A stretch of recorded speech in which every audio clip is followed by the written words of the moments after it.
Hello and welcome to Out Motorsports. My name is Tyler and today we're at the Jaguar Land Rover headquarters testing out the Land Rover Defender 90.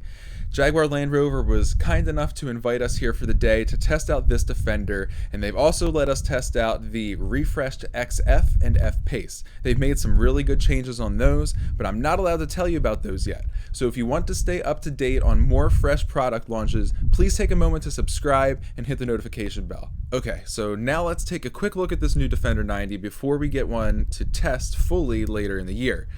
Also coming later in the year is the 5-liter supercharged version of the Defender 90, making 500 horsepower.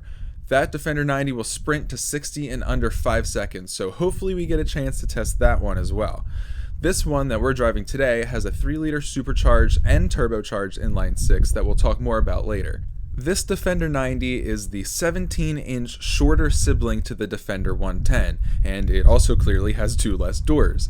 They have changed the 2 doors it does have, however. They've lengthened them to create more room for passengers to get in and out of the back seats.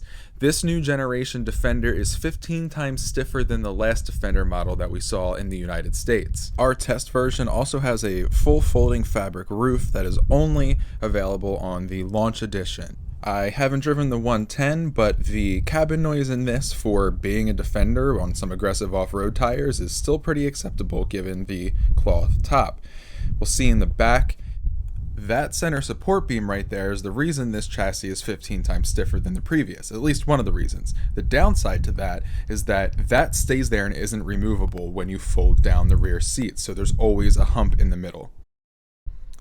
Moving on to the interior, this Defender, while you would think it has less room, and it does, it can still seat 6 people. As you can see right here, it has a jump seat, so let me take the keys and the water bottle out. And it can now be a full, albeit tight, cabin for 6 people. So what are the initial driving impressions like from the driver's seat? This Defender, like I said in the walk around, is incredibly refined on the street for a body-on-frame vehicle. I think as far as the competition is concerned, if you want to consider it competition, you have the new Bronco, you have the Jeep Wrangler, and this, having not driven the Bronco, is the most streetable option that there is out right now. It is still your refined Land Rover, but at the same time, it is so capable. There's so many auxiliary power sources in this. It has air suspension that you can raise and lift from the rear tailgate for if you would want to tow with this or anything along those lines.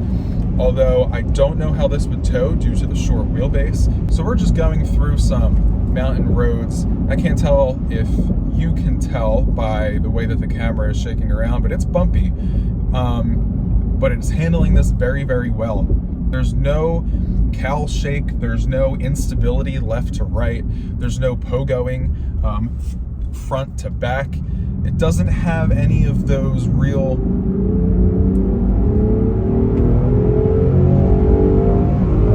journalists like to go fast. I'm just trying to keep up with the crowd.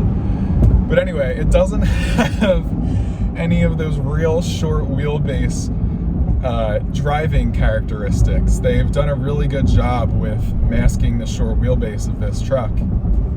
Power, as you may have just seen, is totally adequate, and that is because it shares the same inline-6, the version that I'm in right now, shares the same inline-6 as the F-Pace that I was just in, so it is turbocharged and supercharged, making 395 horsepower. One thing that is a little bit rough is the start-stop system and the brake hold feature. I'm not 100% sure if it's transmission tuning.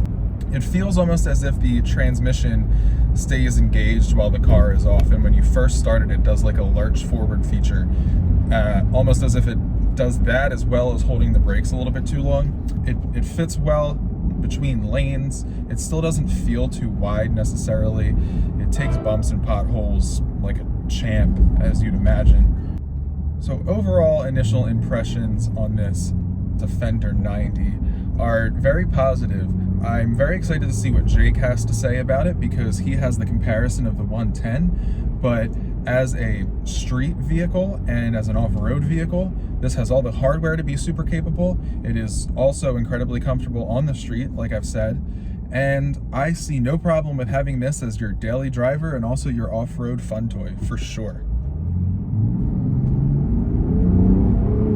Especially when it sounds like that. It is quick. Nothing this square and this off-road capable should be this fast. I'm not complaining. I think everything this square and this off-road capable should be this fast. So as always, thank you guys for watching. Please don't forget to subscribe and hit the notification bell. Check us out on Facebook and Instagram at Out Motorsports, and also our website, outmotorsports.com. If you want to join in on the fun, we have our Rainbow Road Rallycross coming this August. You can register for that, throw some cars around in the dirt, and join us on the fun. So thank you, and we'll see you next time.